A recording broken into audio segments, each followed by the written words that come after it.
राजनीति, आंदोलन, किसान, करप्शन, गरीबी, इन सभी मुद्दों पर आवाज उठाएगा अब तक न्यूज इंडिया। सत्ता के आगे जब भी सवाल कमजोर पड़ने लग जाए तो सवाल उठाने पड़ते हैं। बोल के लफ्ज आजाद है तेरे, बोल के सच जिंदा है अब तक।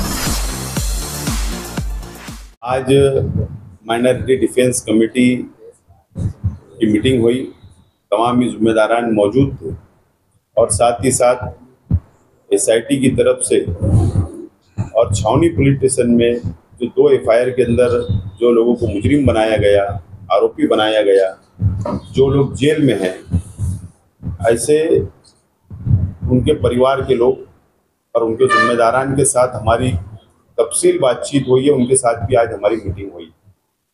सब लोगों ने एक राय से माइनॉरिटी डिफेंस कमेटी के हर फैसले के साथ रहने का ऐलान किया है और हमको पूरा इख्तियार दिया है कि गली से लेकर मुंबई तक जो भी लड़ाई होगी वो लड़ाई आप लोग कानूनी तौर पर, जमहूरी तौर पर लड़े।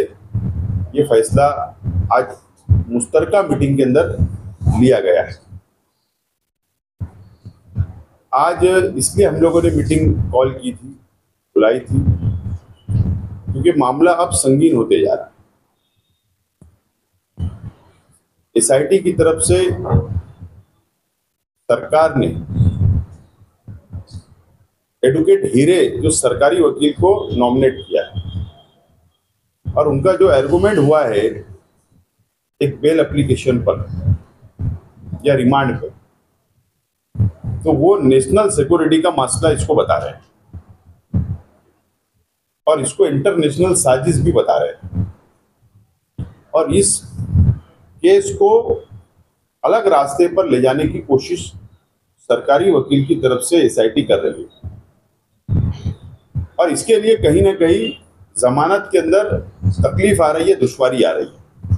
लेकिन मामला ऐसा नहीं है, मामला बिल्कुल ऐसा नहीं है। एक भी बांग्लादेशी, एक भी रोहिंग्या अभी तक मिला नहीं है एसआईटी को और पुलिस डिपार्टमेंट को, सरकार को एक भी नहीं मिला। जो भी केसेस अभी दर्ज हुई है वो केसेस जन्म दाखिला डबल, उसके अंदर खोड़खाड़, फर्जीवाड़ा, इस तरीके से मामला है। लेकिन रोहिंग्या और बांग्लादेशी पकड़े गए ऐसा एक भी एफआईआर नहीं है या एक भी इंसान नहीं मिला। उसके बावजूद भी इसको उलझाने की कोशिश की जा रही है। ये तमाम ही चीज़ों का जायजा हमने लिया और इसके लिए हम लोग माइनॉरिटी डिफेंस कमेटी ने फैसला किया है मीटिंग में कि अब जमानत मालेगांव कोर्ट के साथ साथ में जो लोगों की रिजेक्ट होगी, मुंबई हाई कोर्ट में भी सीनियर काउंसिल के जरिए जमानत रखी जाएगी और मुकम्मल लड़ाई लड़ी जाएगी। ये फैसला किया गया है और माइनॉरिटी डिफेंस कमेटी की पहली प्रेस कॉन्फ्रेंस में हम लोगों ने एक ऐलान किया था। ऐलान ये किया था कि हम किसी से चंदा नहीं मांगेंगे, हम किसी से रुपया पैसा नहीं मांगेंगे। हम माइनॉरिटी डिफेंस कमेटी ये पूरा खर्च बर्दाश्त करेगी, उठाएगी, हम लोग मिलजुल कर। और दोबारा हम इस बात का ऐलान करते हैं और उन जो परिवार के लोग आए थे हमने उनको भी यकीन दिलाया है कि आपसे 1 रुपया नहीं लिया जाएगा। कानूनी लड़ाई लड़ने के लिए बड़े वकील लगाना पड़े या जो भी अखराजात रहेंगे माइनॉरिटी डिफेंस कमेटी बर्दाश्त करेगी। तो उन लोगों से भी हमने कहा कि आप किसी को भी चंदा भी ना दें और मैं शहर की आवाम से ये अपील करता हूं कि इन लोगों के नाम पे अगर कोई चंदा मांगता है तो उसको भी चंदा ना दे। ये बात का फैसला हुआ है। कमेटी 2 ख्वातीन की बेल हमारे वकला रखे थे, उन 2 ख्वातीन की बेल रिजेक्ट हो गई। ऑर्डर कल पीर के दिन मिलने वाला है, इसलिए आज हमने जो लोग भी बंद हैं उन सबको बुलाकर एक मीटिंग किए और ये तय किया कि अब तमाम ही लोगों की बेल सेशन कोर्ट में रख दी जाएंगी, वो सीआर नंबर 40 के हों या सीआर नंबर 51 के हो। तकरीबन 30 लोगों पर एफआईआर दर्ज हो चुकी, इसमें कुछ लोग ऐसे भी हैं जो दोनों एफआईआर में हैं। तो सेशन कोर्ट में हमारी पूरी कोशिश होंगी हमारे एडवोकेट अजीम खान है, एडवोकेट आरिफ वकील है, एडवोकेट तौसीफ है, एडवोकेट हिदायत वकील है, कि हम कोशिश कर रहे हैं कि यहाँ बेल हो जाए। हालात आप सबके सामने हैं, इसीलिए सबको बुलाया गया कि अगर यहाँ नहीं हो तो हम फौरन रमज़ान में ही हाई कोर्ट में बेल एप्लीकेशन दाखिल कर सकें, क्योंकि आने वाला वक्त अभी गर्मी की तातील का भी शुरू हो जाएगा, वो भी हमको देखना है। और कोशिश कर रहे हैं कि 2 सीनियर काउंसिल हाई कोर्ट में खड़ा करें और जितनी जल्द से जल्द हो सके वो बेल लें। दूसरी एक बात यह है कि हमारा एक PIL दाखिल है और कल जो एक फैसला आया कि 2900 कुछ अरीजे जो नायब तहसीलदार ने जिनके आदेश दिए थे, वो आदेश रद्द करके हेल्थ ऑफिसर जो कारपोरेशन की है, और कारपोरेशन उसको दिया गया है कि वो बर्थ सर्टिफिकेट रद्द कर दे। उसमें जो वजह उन्होंने लिखी है कि नायब तहसीलदार को जो पावर दिया गया था वो उसका अधिकार नहीं था, वो पावर डेलीगेट दिया गया, तो नायब तहसीलदार के आदेश जितने भी दिए गए 2900 के ऊपर, वो सारे आदेश रद्द कर दिए जाए।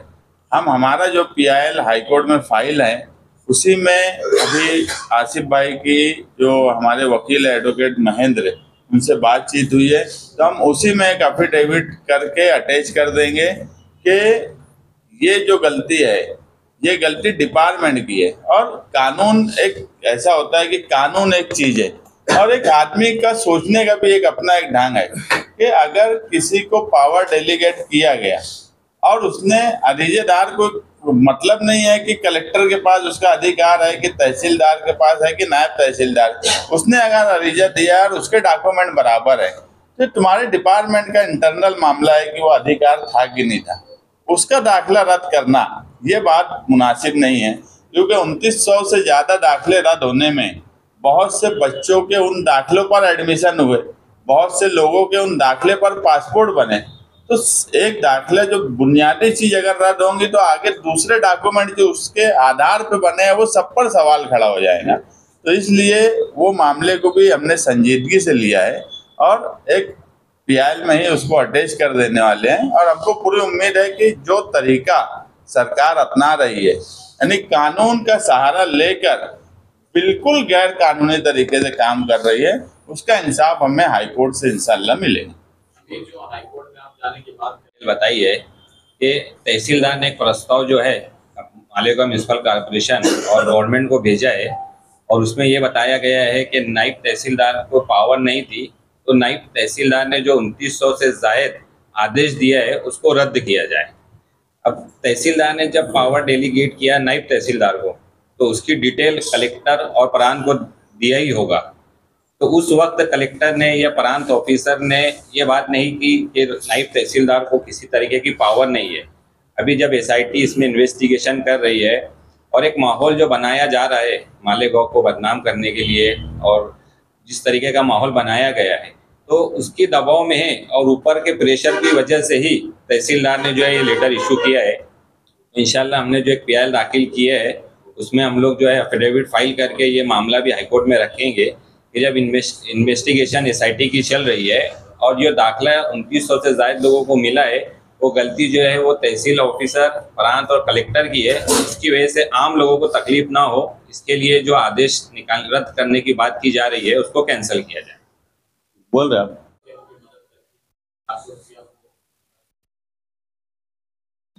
आप ये कह रहे हैं कि आप ये करेंगे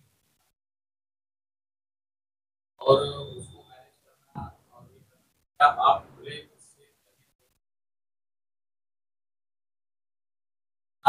ऐसा आप मैं मेरे ताल्लुक से कहूँगा, मैं जमीयतुल उलमा का मेंबर नहीं हूँ, तो अलग होने का सवाल नहीं। मैं मेंबर ही नहीं हूँ तो मेरा अलग होने का सवाल नहीं, नंबर 1। नंबर 2, ये जो लड़ाई है माइनॉरिटी डिफेंस कमेटी, सियासी लोग हैं, सियासी बात समझ लो। और हम लोगों को कानून समझता है, सरकार के GR समझते हैं। होम डिपार्टमेंट क्या GR निकाल रहा, सरकार कौन सी GR निकाल रही, हम लोग जमीनी वर्कर है और हम लोगों को कानून समझता है, इसीलिए हम लोग ये लड़ाई को हाथ में लेकर हम लोग आगे बढ़ रहे हैं। लेकिन पैसा लगेगा, जरूरी थोड़ी चंदा जमा करो हर काम के लिए। चंदा जमा करने की जरूरत क्या है? हमारे जैसे लोग साहिब हैसियत लोग हैं, हम अंधेरे के अंदर क्या मिला देंगे, क्या कर लेंगे कौम के लिए लड़ने के लिए, हमको आदत है और हम लोग लड़ने वाले हैं उसके अंदर। इसके अंदर कौन क्या कर रहा है हमको उससे कोई लेना देना नहीं। एक जुमले में ये कहा जाए कि माइनॉरिटी डिफेंस कमेटी बगैर चंदा किए ये लड़ाई लड़ेगी, सवाल ही नहीं, ये वाजे बोल दिए ना हम लोग। एक सवाल और ये था कि जैसे माइनॉरिटी डिफेंस कमेटी को कई महाज पे लड़ना पड़ रहा है, नया दाखिला बनाने के लिए लड़ना पड़ रहा है, जो दाखिले रद्द हो गए उसके लिए लड़ना पड़ रहा है, जिनकी जमानत नहीं हो रही उसके लिए लड़ना पड़ रहा है। अभी एक मामला वक्फ का भी है, 13 मार्च को जंतर मंतर पर उनको भर्ती दे रही है। मालेगांव से इसको जोड़कर क्या आवाज कुछ ऐसा प्रोग्राम है आपका या कुछ हिमायत जैसे? या पीछे जब रिपोर्ट पेश हुई उस वक्त हमने जितनी सेकुलर पार्टियां थी मुल्क की सबको हमने मेल किया था और प्रेस में ही बोला कि जो आज एनडीए के साथ है मगर सेकुलर है, उनको भी हमने बोला है कि वो वक्फ बोर्ड के सवाल पर वक्फ बोर्ड के साथ में रहें, वक्फ बोर्ड के खिलाफ कोई फैसला ना करें। अभी अगर कोई तंजीम धरना देने वाली है, अगर वो हमको बोलेंगी वक्फ बोर्ड का सवाल और ये जो मामला मालेगांव में चल रहा है, ये 2 सवाल माइनॉरिटी डिफेंस कमेटी लेकर चल रही है। अगर हमको बोला जाएगा या हमको ऐसा लगेगा कि सियासी ताकत के साथ कोई काम हो रहा है तो हम जरूर उसमें शिरकत करेंगे। डिफेंस कमेटी रोज अव्वल से सरगर्म है। एडवोकेट यूसुफ खालिद के मामले में क्या सरगर्मी थी आपने? बोलो। एडवोकेट खालिद यूसुफ की जमानत anticipatory bail Malegaon session court में रिजेक्ट हो गई थी। उसके बाद हमने उसको मुंबई हाईकोर्ट में चैलेंज किया है और कल पड़ोस पीर के दिन जो है उनका मैटर जो है मुंबई हाईकोर्ट में जस्टिस राजेश पाटिल की कोर्ट में सीरियल नंबर 24 पर है और हमें इंशाल्लाह उम्मीद है कि कल कोई मुस्बित नतीजा जो है हमें मिलेगा। मेरी जानकारी के मुताबिक ऐसा है कि फरार होने से कोई केस उस पर ऐसा वो उसके मामले तक ही रहता। हाईकोर्ट जाने की तैयारी कर चुके हैं, चले गए। अब जमीयत भी उसकी हाईकोर्ट जाने की तैयारी कर रही है। एक ही केस में अगर 2 PI फाइल होता है तो क्या इससे जिन लोगों का परेशानी है उनको राहत मिलेगी या उनके ऊपर और ज्यादा? हमारी PI दाखिल हो चुकी, 2 महीने से ऊपर हो गया SIT बैठे, हमने किसी का हाथ नहीं पकड़ा, किसी का कुर्ता नहीं पकड़ा, कोई जब जाना चाहे जाए, मगर सिर्फ छचन करने वाले लोग छचन ना करे तो बेहतर है। एक दूसरा सवाल लेके आप सियासी तौर पर इसको कर रहे हैं। आपने कहा कि यहाँ जो लोग बैठे वो सियासी है और हम सब सियासी लोग हैं इसलिए सब काम कुछ करें।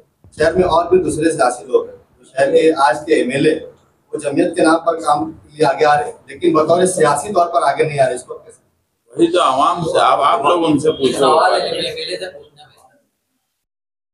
चंदा के सिलसिले में आप दोनों ने चंदे की मुखालफत की किसी भी तंजीम में, उसके कितने असरात तुम जायजा लेके हमको बताओ।